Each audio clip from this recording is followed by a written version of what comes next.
नक्षत्र सीरीज के 25वें नक्षत्र पे हम पहुंच चुके हैं। इसका नाम है पूर्वा भाद्रपद नक्षत्र।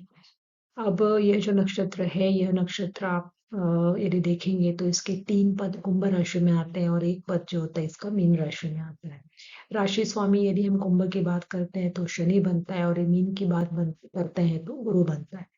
तो जब कुंभ राशि में यह नक्षत्र आ रहा है तो मैक्सिमम कैरेक्टरिस्टिक आप यदि देखेंगे तो उसके राहु, उसके बाद शनि और गुरु इनके अंडर आएंगे इस नेटिव। और मीन राशि में यदि ये नक्षत्र आ रहा है तो नेटिव के जो कैरेक्टरिस्टिक होंगे वो उसके ऊपर सबसे ज्यादा इम्पैक्ट गुरु का पड़ेगा, क्योंकि राशि स्वामी भी गुरु है और नक्षत्र स्वामी तो गुरु है ही। यह नक्षत्र जो है यह शुभ नक्षत्रों की श्रेणी में गिना जाता है। मेडिटेशन के साथ, स्पिरिचुअलिटी के साथ इस नक्षत्र का बहुत गहरा संबंध माना जाता है। इसके बाद यदि हम इसके नक्षत्र देवता की बात करते हैं तो नक्षत्र देवता इसके अजय एक पाद माने गए हैं। ये जो है 16 रुद्रों में से एक रुद्र माने जाते हैं। तो हम ऐसा कह सकते हैं कि इस नक्षत्र के देवता जो है वो भगवान शिव के साथ भी इनका संबंध बनता है। इसके अलावा यदि इनके हम सिंबल की बात करते हैं तो इसके सिंबल्स जो है वो जैसे एक तलवार को बताया गया है, फिनरल बेड बेड को बताया गया है, या फिर आप कह सकते हैं कि जो पलंग के सामने के 2 पैर है वो भी इसके सिंबल के रूप में दिखाए जाते हैं। डबल साइडेड फेस, यह भी इसके सिंबल के रूप में दिखाया जाता है। तो कुल मिला के यदि हम इनको सबको इंटरप्रिटेट करने की कोशिश करें तो देखिए, तलवार का जो उपयोग है या तो रक्षा के लिए किया जाता है या किसी को मारने के लिए किया जाता है। डबल साइडेड यदि फेस की बात कर रहे हैं तो ये दोहरे व्यक्तित्व को प्रदर्शित करता है कि व्यक्ति जो है जो आपको समाज में दिखाई दे रहा है एक्चुअल वो वैसा नहीं है। तो क्योंकि हमारे सामने से कई उदाहरण देखने में आते हैं जिसमें कि जो लोग हैं वह असली में क्या है, यह सच्चाई जो है वो समझ में नहीं आ पाती है। कई बार वो स्पिरिचुअल लीडर के रूप में, आध्यात्मिक गुरु के रूप में समाज में काफी प्रतिष्ठा पा रहे होते हैं। लोग उनको फॉलो करते हैं, लेकिन असलियत जो होती है वो और ही कुछ नजर आती है। तो इस तरीके के जो हिडन थिंग्स है वह भी इस नक्षत्र के जातकों के साथ जुड़ी हुई चीज होती है। अब देखिए, गुरु के जो 3 नक्षत्र हमने पढ़े, जैसे हमने पुनर्वसु पढ़ा जिसका मतलब ये होता है कि बसना फिर से बसना मतलब रिस्टोर होना। और दूसरा नक्षत्र गुरु का विशाखा हो गया जो कि काउंसलिंग के साथ ज्यादा से ज्यादा रिलेटेड है। नेगेटिव एनर्जी को कैच करने का बहुत अच्छा नक्षत्र है। आध्यात्मिकता के साथ भी यह नक्षत्र जुड़ा हुआ है। लेकिन ये जो नक्षत्र है पूर्वा भाद्रपदा, इसमें गुरु की जितनी भी क्वालिटीज है वो ज्यादा से ज्यादा मैनिफेस्ट होती है। कहने का मतलब ये हो जाता है कि गुरु जो कि ज्ञान का कारक है, विद्या का कारक है, एनलाइटमेंट का कारक है, वह इस नक्षत्र में आने के बाद काफी फलता फूलता है। मतलब इस नक्षत्र में जन्म लेने वाले जातकों में आपको गुरु से जुड़े हुए जो कारकत्व है ज्यादा से ज्यादा मात्रा में देखने को मिलेंगे। अनिश्चित रूप से गुरु कुंडली में किस स्थिति में बैठा हुआ है यह भी हमें देखना ही होगा। तो कहने का मतलब ये हो गया कि गुरु इस नक्षत्र में रहते हुए व्यक्ति को आत्म साक्षात्कार की ओर लेके जाता है, आत्मानुभूति की ओर लेके जाता है। मतलब ये स्पिरिचुअलिटी का एक टॉप मोस्ट पोजीशन आप इसको कह सकते हैं, वहाँ इस नक्षत्र के जातक आपको मिलेंगे। इसके अलावा जो second symbol, third symbol sorry, funeral bed दिखाया गया है तो वह एक तरीके से ट्रांसफॉर्मेशन ऑफ सोल है।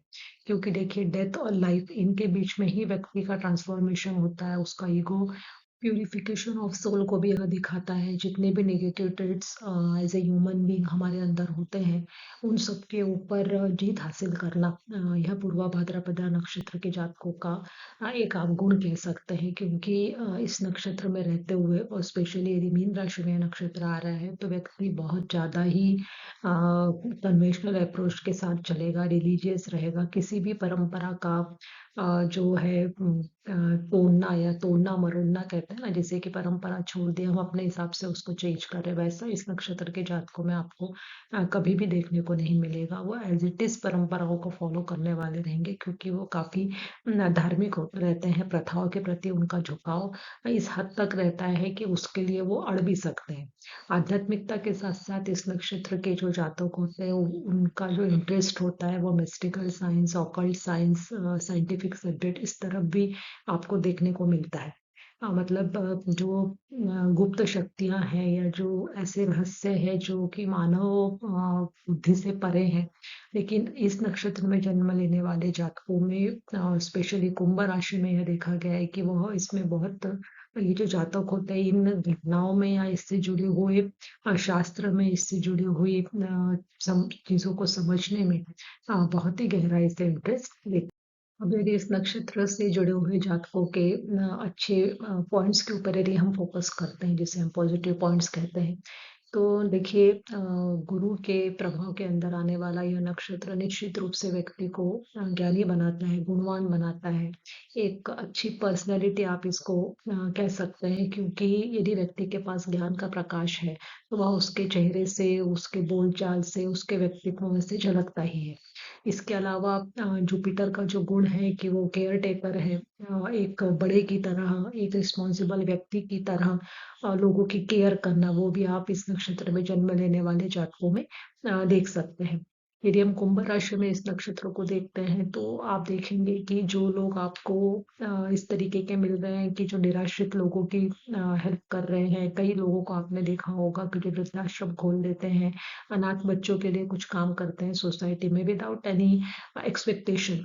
यहाँ तक कि आप देखेंगे कि जो जानवर है, स्ट्रीट डॉग्स हुआ, कैट्स हुआ या फिर ऐसे जानवर जिनको उपेक्षित किया जाता है, जिनके ऊपर ध्यान नहीं दिया जाता, उन सब के लिए यह खाना और चारे की व्यवस्था कर देंगे या उनको अपने पॉकेट मनी से उनके लिए दाना पानी की व्यवस्था करेंगे। तो ऐसे सारे लोग जो होंगे आपको पूर्वा भाद्रपद नक्षत्र में जन्म लेने वाले निश्चित रूप से होंगे क्योंकि कुंभ राशि में न होने की वजह से परोपकार से जुड़ी हुई राशि, ह्यूमैनिटी से जुड़ी हुई राशि, शनि इस राशि का स्वामी है और हम जानते हैं कि शनि जो है वो हमेशा ही दूसरों की केयर लेना या आप जिन्हें कह सकते हैं सेवाभावी वृत्ति, वह इस ग्रह के साथ जुड़ी हुई एक मुख्य बात होती है। तो ये लोग आपको उस तरीके के नज़र आएँगे। यदि हम इसको मीन राशि में देखते हैं तो वो जातक रहेंगे वो, जैसे कि मैंने आपको पहले भी बताया कि ये जो है वो धार्मिक परंपराओं का यथोचित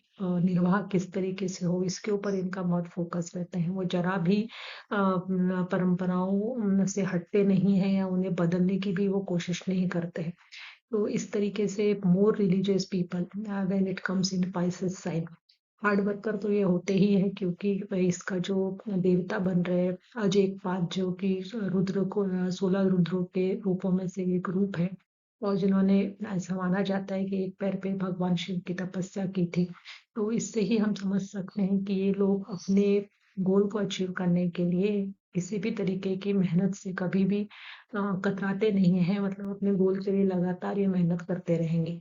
इसके बाद as a caretaker Jupiter और यदि हम कुंभ राशि में भी देखते हैं तो सैटर्न, तो ये दोनों से जुड़ा होने की वजह से इस नक्षत्र के जो जातक रहेंगे उनका जो होगा अपने क्लोज्ड वंस के लिए, फैमिली के लिए एक हमेशा ही कंसर्न रहेगा उनके लिए। वो हमेशा हेल्पिंग मेंटेलिटी के रहेंगे और एक सुखद व्यवहार उनके साथ रहेंगे, मिलनसार इनका स्वभाव देखा जाता है। इस प्रकार हम देखेंगे कि इस नक्षत्र में जन्म लेने वाले जातक अपने आदर्शों सिद्धांतों के ऊपर अटल होते हैं।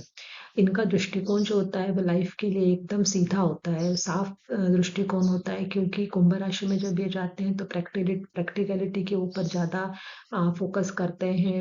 वो आपको पूजा पाठ करते हुए नज़र नहीं आएँगे लेकिन as a human being humanity से जुड़ी हुई जो चीज़ें होंगी वो करते हुए नज़र आएँगे। और वहीं दूसरी ओर यदि हम पाइसेस साइन में देख रहे हैं तो वो काफ़ी धर्म कर्म के साथ जुड़े हुए लोग आपको देखने में आते हैं। ये जो उनका व्यवहार स्नेही है, सबके साथ ये प्रेम से पेश आते हैं लेकिन इनका जो निर्णय लेने की जो क्षमता होती है वह ब्लाइंड फॉलोवर नहीं होते, काफ़ी सोच समझ कर ये डिसीज़न लेते हैं और उसके बाद ही किसी को फॉलो करते हैं। तो यह जो नक्षत्र होता है ये इंक्लाइंड है towards mysterious practices and extraordinary forces of spirituality. और इस नक्षत्र की ऊर्जा व्यक्ति को तभी मिलेगी जब वह मेडिटेशन के साथ जुड़े, स्पिरिचुअलिटी के साथ जुड़े, आत्मचिंतन, आत्म साक्षात्कार की ओर वह उसका रुझान हो। तो यह नक्षत्र के जो जातक होते हैं वो आध्यात्मिकता के टॉप मोस्ट शिखर के ऊपर भी पहुंचने की क्षमता रखते हैं। चलिए अब देखते हैं कि इनके नेगेटिव पॉइंट्स क्या होंगे। तो आइए जानते हैं कि इनके नेगेटिव पॉइंट्स क्या होते हैं। तो जैसे कि मैंने आपको बताया कि इनका जो सिंबल है, वो दोहरे व्यक्तित्व को प्रदर्शित करने वाला सिंबल बताया गया है। डबल पर्सनैलिटी जिसको आप कह सकते हैं कि आप दिख कुछ और रहे हैं और है कुछ और। इसे हम ज्योतिष में आरूढ़ पद भी कहते हैं। तो जैसे लग्न का आरूढ़ पद निकाला जाता है तो वो यह बताता है कि समाज में जो आपकी छवि है, एक्चुअली जो छवि आपकी नज़रों में है वो उससे हटकर है। कुछ इस तरीके का ही यह दोहरा व्यक्तिमत्व लेकर चलने वाले लोग होते हैं। तो इससे यह होता है कि यदि आपके कुंडली में ग्रह किसी तरीके से एफिलिक्टेड हो रहे हैं तो आप राइट पाथ से डिस्ट्रैक्टेड होने में ज़्यादा आपको समय नहीं लगेगा। ये इसका एक नेगेटिव पॉइंट है। इसके बाद ये भी देखने में आता है कि रिलेशनशिप्स के लिए ये नक्षत्र जो होता है वो उतना अच्छा नहीं होता, because of they are in different way of thinking. Emotional warmth का लैकनेस होना, sensitivities towards relationship is missing. क्योंकि नेचुरली व्यक्ति जब समाज के लिए कुछ कर गुजरने की कोशिश में रहता है, परोपकार करना चाहता है, लोगों को लेकर चलना चाहता है, तो निश्चित रूप से कहीं ना कहीं उसकी पर्सनल लाइफ पे अफेक्ट होती ही है। इसके बाद ये भी देखा गया है कि ये लोग काफ़ी इम्पेशेंट होते हैं। परिणामों की चिंता किए बिना ही ये किसी भी एक्शन को ले बैठते हैं और बाद में ये रेस्टलेस हो जाते हैं उनके कॉन्सिक्वेंसेस को समझने के बाद।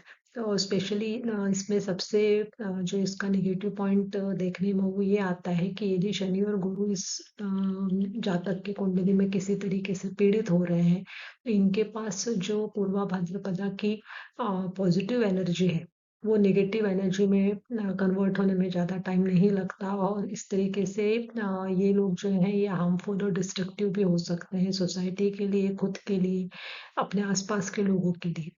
अपने ज्ञान का यह दुरुपयोग कर सकते हैं। यदि गुरु नीच का बैठा हुआ है तो वो ज्ञान जो कि इनलाइटमेंट के लिए यूज़ किया जाना चाहिए स्वयं के या सोसाइटी के लिए, उसका कहीं गलत इस्तेमाल होने की संभावना से भी हम नकार नहीं सकते।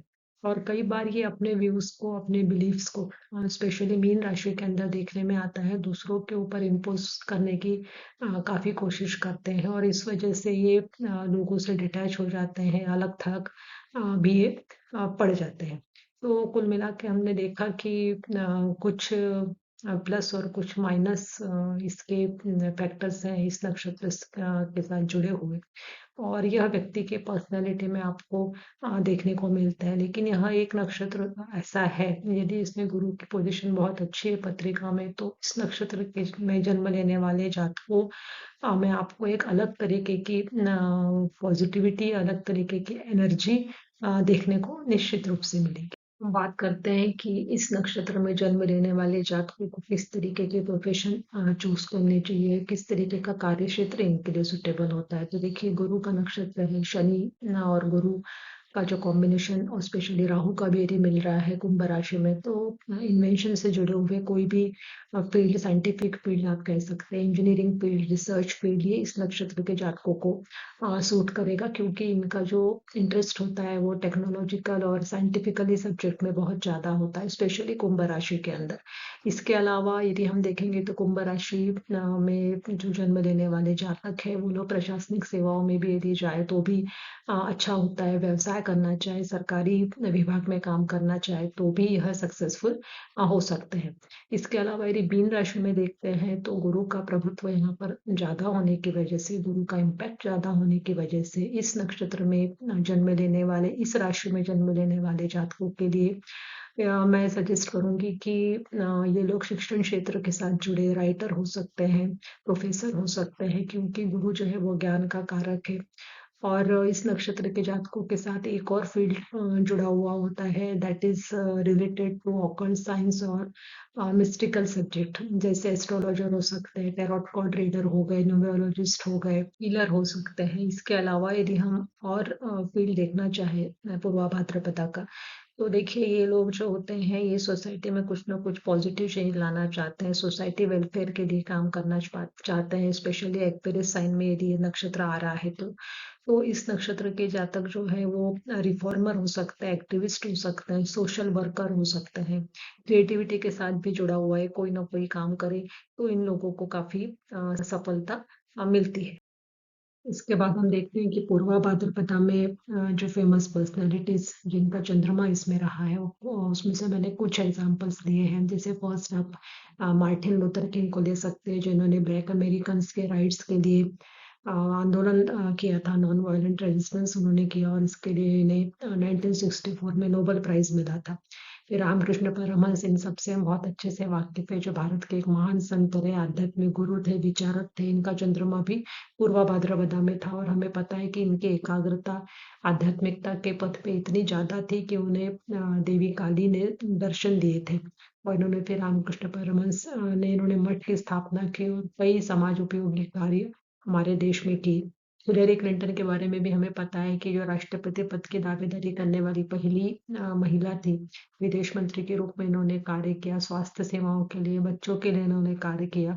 कई सारी कंट्रोवर्सी रहते हुए भी इन्होंने हमेशा जस्टिस का ध्यान रखा और लोगों के लिए ये आखिरी तक लड़ती रही। तो इस तरीके से हम देख सकते हैं कि पूर्वा भाद्रपदा जो नक्षत्र है वो हमेशा ह्यूमैनिटी को लेकर हमेशा काम करता है, आध्यात्मिकता को लेके काम करने वाला नक्षत्र माना जाता है। तो जो हमने इसके प्लस और माइनस पॉइंट्स देखे इस नक्षत्र में जन्म लेने वाले जातकों के बारे में। इसके अलावा मैं ये कहना चाहूँगी कि यदि यह नक्षत्र किसी हाउस से एसोसिएशन इसका हो रहा है तो नेचुरली व्यक्ति का फोकस उस हाउस से हमेशा जुड़ा रहेगा। मान लीजिए कि 10th हाउस में कोई ग्रह पूर्वा भाद्रपदा में आ रहा है तो व्यक्ति अपने कर्म को अध्यात्म की तरह पूजेगा, मतलब कर्म ही उसकी पूजा होगी। यदि 4th हाउस के साथ एसोसिएशन आ रहा है तो घर के लिए, माता के लिए, जन्मभूमि के लिए वो फ़ोकस्ड रहेगा, मतलब फ़ोकस इस नक्षत्र का एक बहुत बड़ा गुण है। देन स्पिरिचुअलिटी का जो मैं पहले भी बता चुकी हूँ कि spirituality eight top most spirituality जो है वो इस नक्षत्र के साथ जुड़ी हुई है। मतलब इस नक्षत्र में जन्म लेने वाले जातकों मेरी गुरु की कंडीशन कुंडली में बहुत अच्छी है। मान लीजिए उच्च का गुरु है, स्वराशि का गुरु है, लग्न में गुरु बैठा हुआ है, इस तरीके के कुछ कॉम्बिनेशन है या चंद्रमा गुरु साथ में बैठे हुए हैं। तो इस तरीके में आप देखेंगे कि इनका आध्यात्मिक ज्ञान बहुत मजबूत होता है। इसके अलावा ये जो नक्षत्र है ये काफ़ी सहनशील है, मतलब कितनी भी एडवर्स सिचुएशन आ जाए ये उसमें से रास्ता निकाल लेते हैं। सोसाइटी के लिए संवेदनशीलता इनकी बहुत ज़्यादा होती है, इसके बारे में भी हम देख चुके हैं। हाँ, ये नक्षत्र कुछ मामलों में उग्र ज़रूर है। थोड़ा गुस्सा जो होता है इन लोगों को जल्दी आ जाता है क्योंकि भगवान शिव इस नक्षत्र के अधिष्ठाता देवता के रूप में एसोसिएटेड है और इनके बारे में हम जानते ही हैं, तो उनका गुस्सा जितने जल्दी आता है उतने ही जल्दी उतर जाता है। लेकिन ये जो इनकी तुनक मिजाजी है या जल्दी क्रोध आने की प्रवृत्ति है, यदि इसको प्रॉपर्ली चैनलाइज कर दिया जाए तो इस गुस्से का उपयोग करके वो कई अच्छे काम भी कर सकते हैं। अब इस नक्षत्र में जनरली जो काम हमें नहीं करने चाहिए वो ये है कि कोई मांगलिक कार्य जैसे विवाह आदि ये इसमें ना करें। हाँ, यदि आप योग ध्यान से जुड़ा हुआ कोई काम करना चाहते हैं, ह्यूमैनिटी के साथ जुड़ा हुआ कोई काम करना चाहते हैं तो इस नक्षत्र में आप स्टार्ट कर सकते हैं। भगवान शिव की आराधना इस नक्षत्र में जन्म लेने वाले जातकों के लिए हमेशा ही उपयोगी रहती है। तो इस प्रकार से हमने ये नक्षत्र सीरीज का 25वें नक्षत्र को कवर किया है।